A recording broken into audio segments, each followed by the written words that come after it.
Most project managers would not be in a situation where on a daily basis have to explore how everyone's feeling about everything, obviously. But they're also managing a project, managing people who are within this project, and managing themselves, supporting this project. So the more we can incorporate in our observations the very normal expected demands and expected impacts that these may have on all of us as we navigate this timeline, the more we can, again, proactively manage and be prepared to reactively manage when any one of us, to your point, feels like we need to hit the pause button. Welcome, resilient leaders, to a special edition of Manage This, the podcast by project managers for project managers. Stay tuned with us today for a conversation that will reshape the way you approach challenges in project management. I'm Wendy Grounds. My co-host, who is the expert in the arena of project management, is Bill Yates, and joining us is our unflappable sound guy, Danny Brewer. Today, we're delving into a topic that's the bedrock of success in the face of adversity: resilience. In the high-stakes arena of project management, where challenges loom around every corner, resilience isn't just a buzzword, it's actually the secret sauce that turns your setbacks into stepping stones. If you are navigating a stormy project or just seeking to fortify your professional resilience, this episode is your compass to success, because in project management, the resilient not only survive, but thrive. We're excited to introduce our guest, who is a true champion in the realm of resilient project leadership, Marie-Helene Pelletier. Yes, we are so fortunate to have her joining us as our guest, and she goes by MH, which is appropriate. It's a handy reference to mental health. The short form really is a great fit there. We love that. So you'll hear us refer to our guest as MH. She's a psychologist with a systems mind. She has both a PhD and an MBA. She has over 20 years of experience as a practicing psychologist and as a senior leader in the corporate, insurance, governance, and healthcare sectors. MH's unique talent is bringing together workplace and psychology, translating concepts into key takeaways that listeners can put into action the minute they finish the episode. Yes, definitely. There are many takeaways from this conversation, so let's get talking. Hi, MH. Welcome to Manage This. I'm thrilled to be here. We really appreciate you being with us. You released the Resilience Plan. It's a strategic approach to optimizing your work performance and mental health. Why is resilience so important? Why does it matter to you? Great question. And let me provide a definition, right? Because we hear the word, we use the word. What is mostly the definition, even if we go to literature? One that most people go with is our ability to go through adversity and grow, come out even stronger. And by adversity here, we mean the acute events, but also chronic demands, like a pandemic, for example. So we've heard a lot about it. We know the kinds of things that would help, and most of us are struggling to implement them yet. We know from research that if we did, we would have a chance to more proactively influence the course of how things will go for us and for people we work with. So it's a great opportunity, and that's why I think it's so important.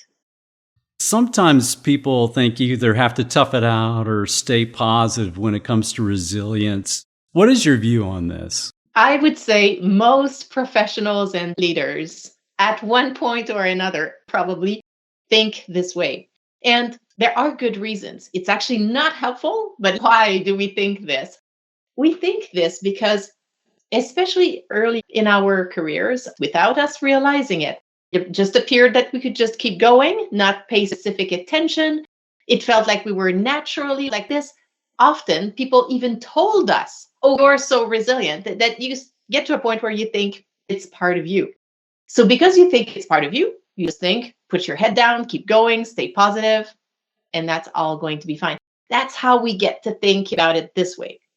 The thing is, resilience is actually not a personality trait. It's something at times will be higher, at times will be lower, which means, on the very positive side, that we can influence it, right? And we actually should, because if we don't, and we keep taking from that pool of resilience, well, it will go down just like any other resource. This point really hit home with me early in your book. You shared a very personal experience of you and your husband were hiking, you overcame an obstacle, and then you faced the same obstacle, the river, a few days later. And your reserves were low, you were dehydrated, you were tired. I think many of us can relate to that in life and in work. And then this challenge became something that almost got the best of you. And that was a real eye-opener for me and grabbed my attention. Share a bit about that. Yes, I think each of us have gone through something like this. And you're right, this situation for me is in a mountaineering situation, so not a work situation. However, it was a fairly significant experience for me. And the learning I got from it was a mountaineering learning. If the context is changing, change your approach, MH, which sounds very obvious. But then as I work with professionals and leaders in my coaching work and in my speaking, I thought, look at the applicability of this in our work. We have our ways of dealing with challenges. The context changes. We are facing more unexpected, larger demands, and yet we keep going with the same approach, and literally people will come sometimes to their conversations with me and say, MH, I don't know what's wrong with me. I've always responded this way. It has always worked. What's my problem now that it's not working? And often the key is in the context that has changed. And therefore, the approach needs to change. We need to be adaptable. I thought of a personal experience when I was reflecting on this. One time I was at the gym, the YMCA, doing a normal workout like I would typically do. This time I think I pushed a little bit harder than normal, and I finished my workout, went back into the locker room to retrieve my things, and I could not remember the combination to my lock. So this was a lock combination that I've known for years, and I'd been into that same situation over and over and over, and was able to remember 3 numbers. But for the life of me, for 5 minutes, I could not remember the combination. And I was embarrassed, and I was a bit, taken back by it. Because this is something that I do this all the time. But again, conditions had changed, and poof, that information, my ability to handle the situation was gone. Exactly. And this is a great example. I mean, that exact thing has happened for many of us, or something similar. And often when these things happen, we deal with it quickly. And at the same time, these are really good warning signs to pay attention to. Quite possibly in this moment, your concentration was not as high as usual. And concentration does not just fluctuate for the sake of it. It usually will go down when our resources are so tapped in other areas that it starts to show in concentration, ability to make decisions, sometimes impatience, even other things. And that's another thing we tend to do. We tend to ignore it. And part of what I'm saying in the book is, let's pay attention to these things early, proactively. So we're excited that your book is going live, The Resilience Plan. What does this offer that's going to help our audience? Sometimes resilience just becomes like a buzzword. We all hear about it. We talk about it. What are you offering that is really going to help people to improve? Great question. And that's true. We've heard this word. And like we said, it's not because we've heard it that we're better at it. And a fair bit of people I work with actually are project managers, and they're wonderful at their business thinking, their operational thinking, their organizational sense, all of this. And I have a special place in my heart, seriously, for project managers. I've been that leader that works with a project manager who wants a million things done now. And project manager calmly looks at me and says, I'm going to take this back and get back to you with an adjusted schedule. And each time I'm like, that's not what I want. But still, project manager, super calm, super nice. I know it's not always calm in the background, but in the presentation here, it was. And I literally came with the idea of this book working with professionals and leaders, some of them project managers, other leaders, others entrepreneurs, others high-level professionals who are brilliant at what they do, but then that resilience is getting to be a bit of a challenge. And the way it all emerged is as I was giving an analogy to these people, and I used it more and more, it became the book. I used a business analogy because they would come to me and say, MH, seriously, I've always been resilient. Why am I not now? What's my problem? It shouldn't be that complicated. And then I'd say, if we were in a business here and we were launching a new something, a new project, a new service, a new product, a new anything, would we just have this idea and do it? Or we would have this idea and learn. Who else is providing this in the market? How much are they charging for it? Who's paying for it? What trends in the future might influence the demand for this? We would do all this. We would learn about the context. And then that would make the project, the product, the new service launch in a more successful way. Same thing here. So yes, we want to increase our resilience. Most people trust the research. If we could have a magical wand and say, boost my resilience by 1,000,000%, we would take it. Yet it's hard to make it happen. And part of what makes it possible is if we step back in the same way and learn about our realistic, personal, customized context, and then create a plan that corresponds to it. Then we can launch with success and see the results. So that's how the idea came. So the book brings basically psychology and strategy together. Same concepts that we know from strategy, all I know and we know from research and best practice in psychology, and creates in very doable exercises. They do literally take minutes. It's either 5 or 10 minutes usually. I know no one has time, everyone's busy. If you have a long flight, I usually say you can buy this book at the beginning, get through it, and get out with your plan. Seriously. So it's doable. I understand my audience very much. I know I'm part of it too. So that's how the idea came. One follow-up question I have about the resilience plan model is your choice of a helix shape, the DNA model, the helix shape. Talk to us about that because I found that intriguing when I was reading through your book. Well, one of the things that as you look at ways to convey your message, you look at words, you look at stories, and you look sometimes at visuals. And I was looking just to see if I could find something that would represent my ideas. Then I ran into the double helix, the DNA that we've all seen, right? You see the two strands and then the rungs on the ladder. And I was like, okay, wait a second.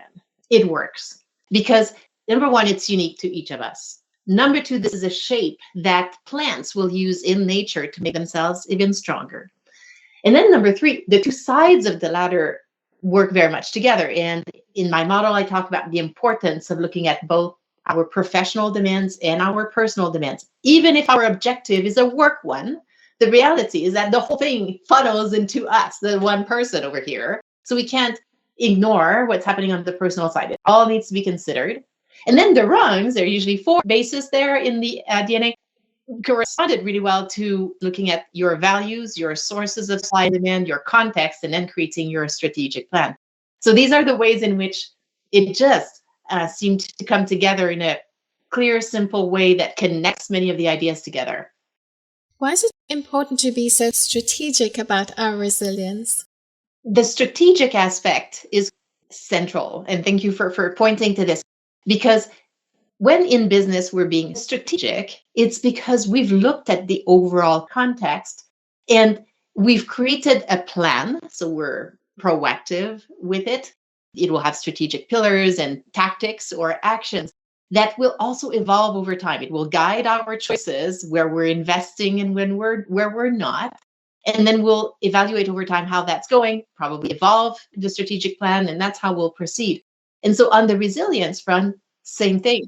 There may be things that you two and I were doing 10 years ago that worked very well to sustain and even increase our resilience that in the current context need to be modified or actually need to be pushed aside and something else needs to come in because of how things are now. So it's very much alive. It needs to evolve, to change over time, and people do it. I've had someone come to one of my early book workshops where I was testing the ideas of the book. And so she created her plan, implemented it. She actually found herself in an actual workshop that her employer had brought me in to do with all their leaders. So she was there again. But then she decided to, really avail herself to the full process again. She shared with me after how it was fantastic for her to see how her plan of 4 months ago had now been implemented and she was ready for a new one. She created the new one, now moves forward with this one, just illustrating the very dynamic element of being strategic about it. MH, this is powerful, and I feel like we've been teasing the audience just a little bit. Let's get down to the tactics, the brass tacks of how do we create a resilience plan? Walk us through some steps.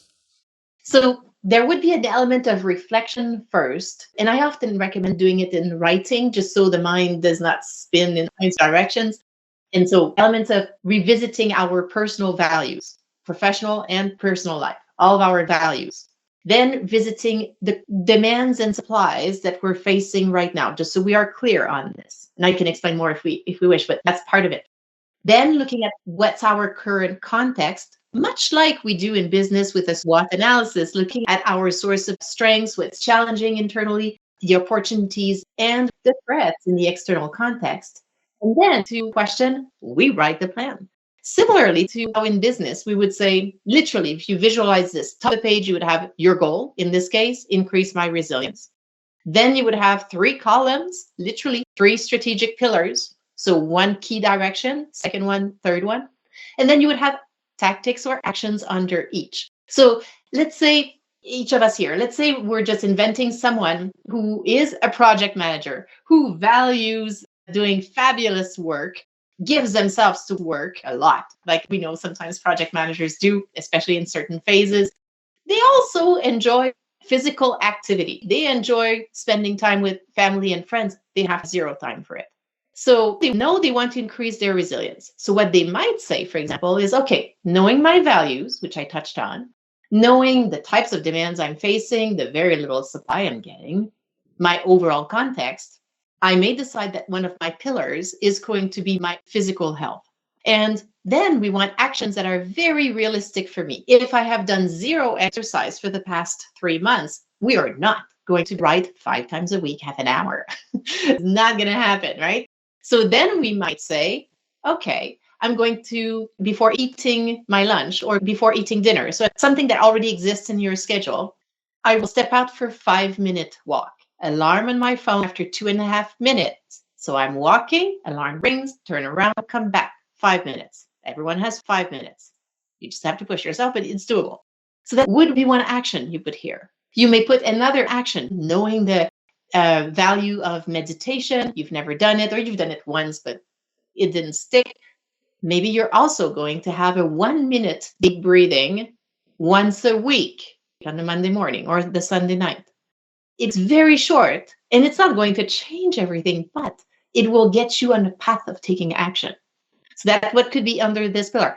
There may be another pillar called boundaries with actions there. There may be another pillar that's called either family or social with actions there. Does that give you an idea? That's how the plan would look like. And then that's how personal it would be to each of us. I love this, MH. And it reminds me, I read Atomic Habits recently. And this idea of stacking habits, taking something like, for me, a normal part of my life is to eat. I love to eat lunch. I love to eat dinner. I love to eat between lunch and dinner. But to your point, take dinner. Okay, that's a habit. We're going to have dinner in this time frame. Before I go to dinner, let me stack a healthy habit on that. And that's a short walk. That's a great example. Yes. Another pairing that is probably a good one is mind over mood, which is a bit more on the psychology side of things, but also very practical. And it has exercises in it. It doesn't need to be read, front to end and that kind of thing. And so another one to consider. How do Gen Zers solve problems? They Google them, of course. I like to call it a tech-savvy approach. Do you know that by 2025, millennials are expected to make up the majority of the global workforce? However, many preconceived notions still associated with younger generations jeopardize good working relationships. Individual preferences can vary within each generation, so it's important to get to know your team members as individuals. By creating an inclusive and supportive environment that respects values and preferences, you can effectively manage and lead millennials and Gen Z in the workplace. If you manage team members who belong to younger generations, Crystal Kadakia, a 2-time TEDx speaker and best-selling author, offers a course through Velociteach that teaches how to rethink traditional ways of working by taking on a more collaborative approach. Her course, Managing Millennials and Gen Z, Demystifying and Engaging Modern Talent, takes a closer look at each generation and addresses the most common stereotypes of millennials. If you're struggling to understand what motivates your team and you want to build more effective relationships, you should check it out.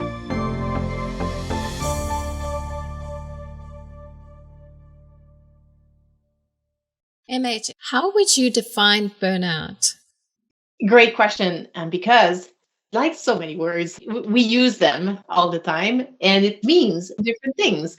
So let's start with there is an actual definition from the World Health Organization. Burnout involves 3 main characteristics. One, we're very familiar with, we're exhausted.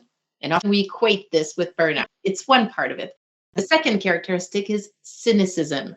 So we've lost hope in anything getting ever better. And the third one is impact on our performance.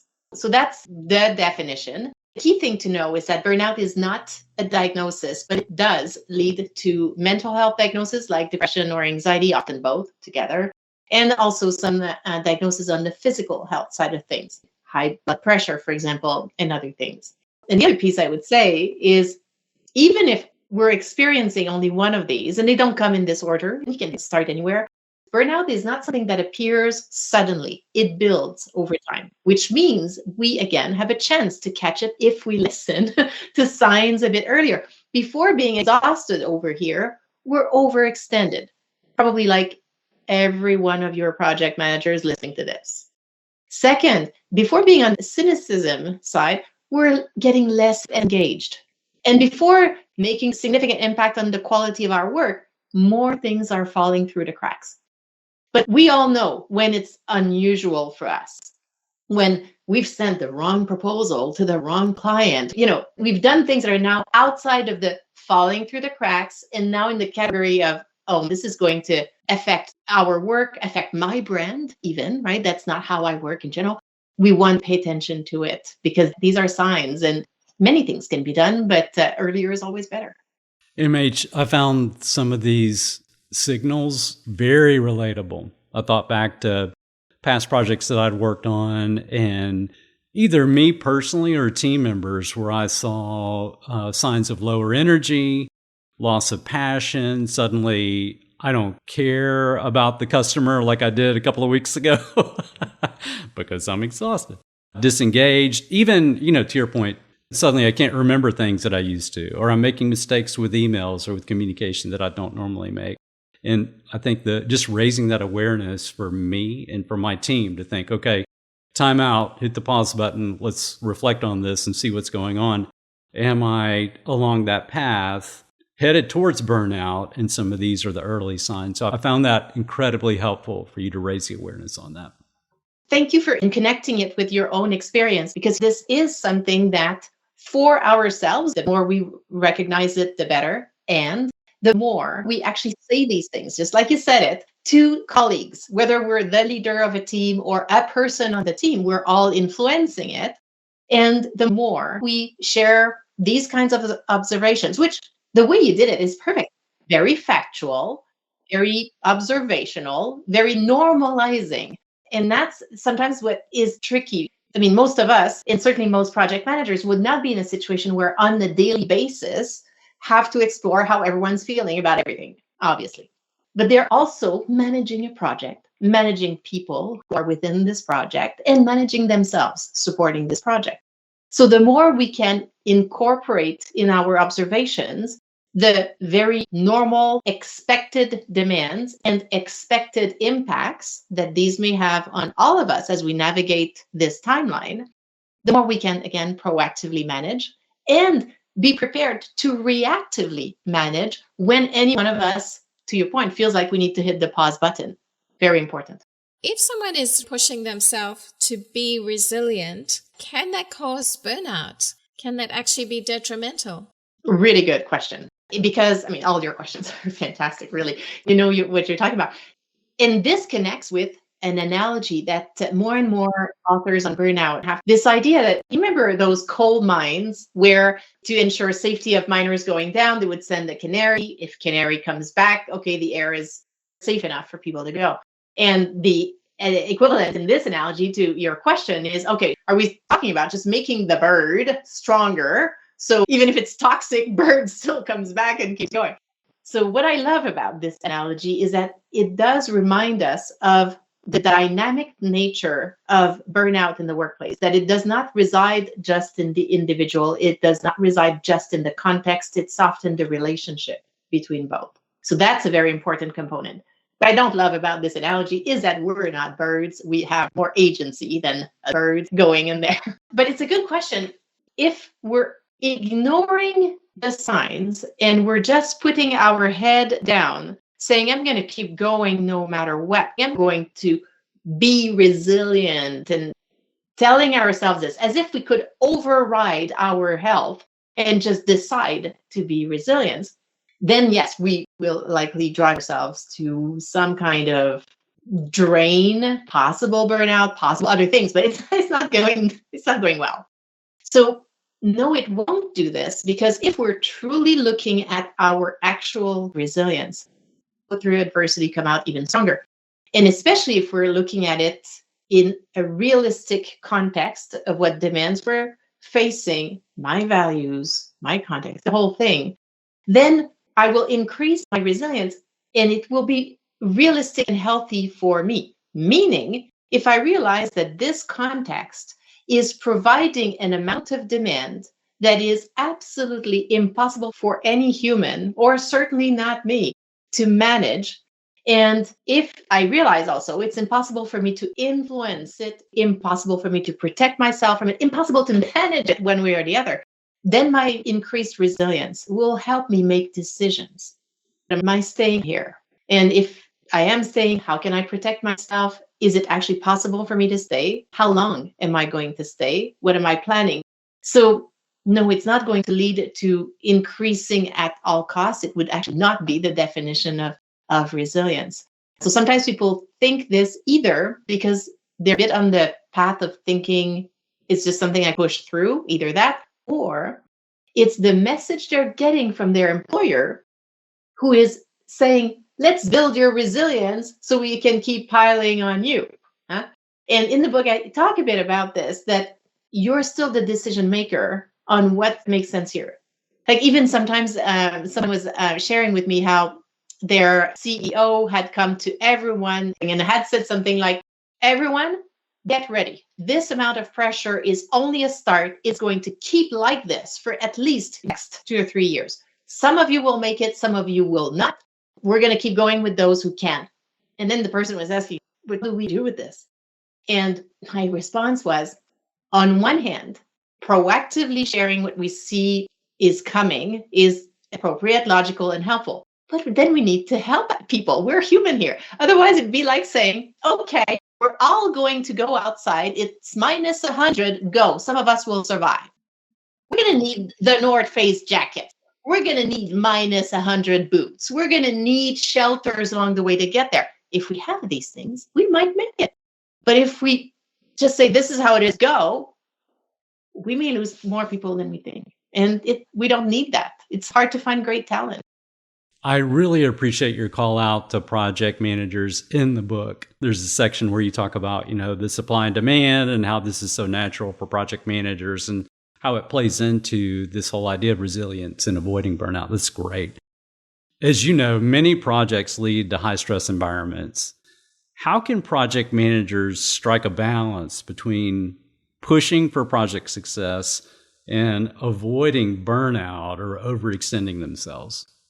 Yes.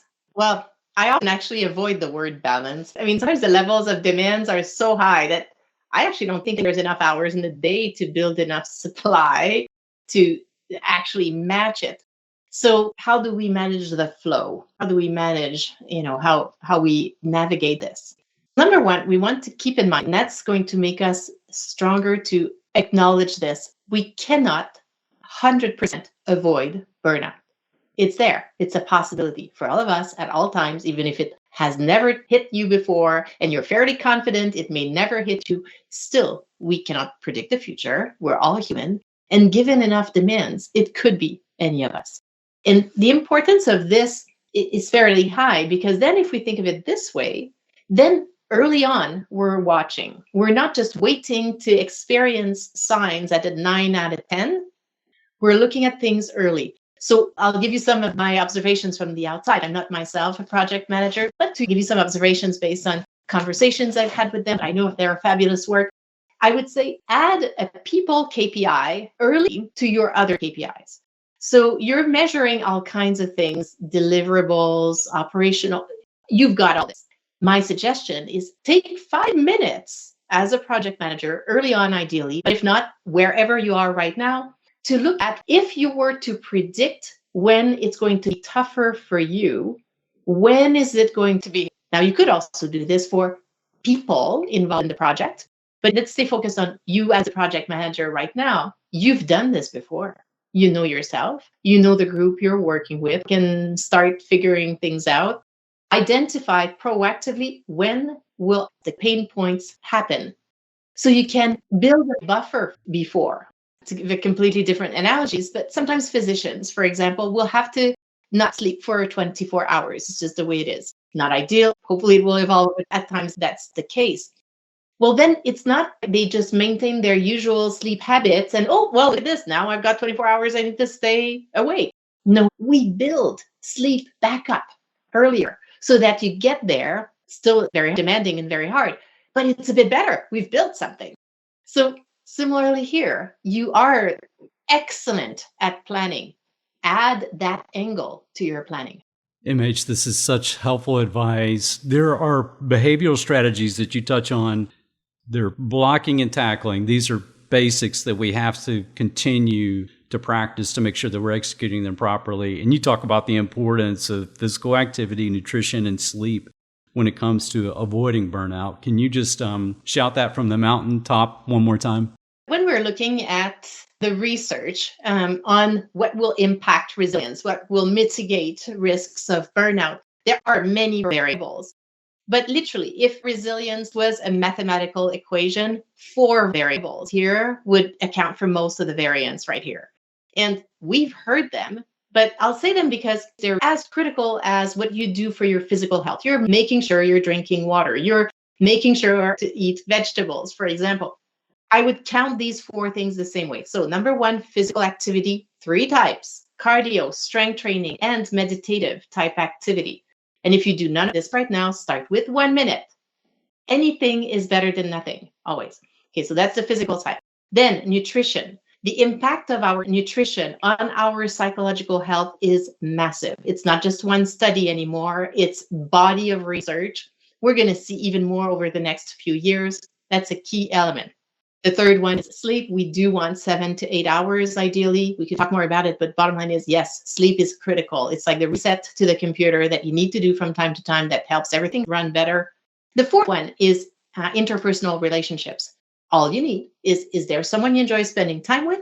Be with that person without your phone in your hands.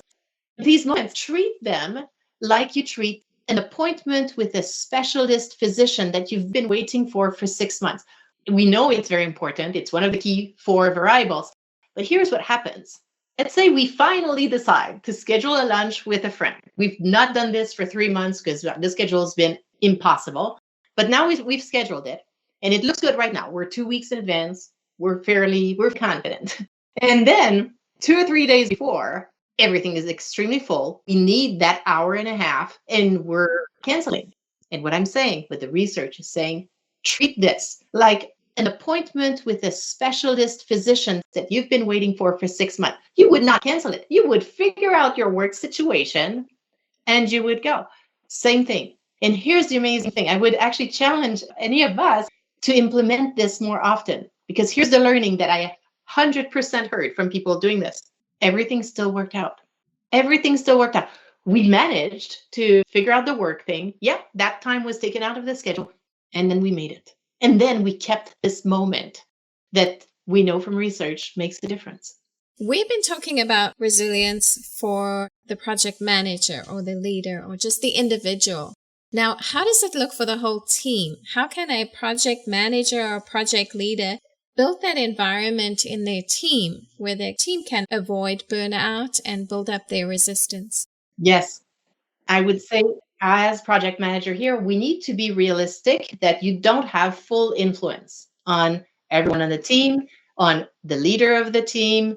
They may or may not see this as valuable and something they want to support from their leadership perspective.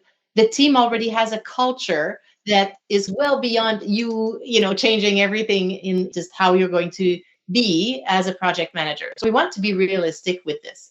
That being said, yes, the project manager can absolutely have an influence. Examples of how this influence can come. One is, back to what we were saying earlier, throwing in some of your observations of when the team might feel it even more. We're looking at this next 6 months. Here are, from my perspective as project manager, the moments where I think it may be toughest for the team. And how can you can leave it with them. You're not in charge of all of this, but you're bringing it to them. The same way you bring sometimes a demand that now needs to be fitted in a choice they have of what's going to come first or second. What are we going to push?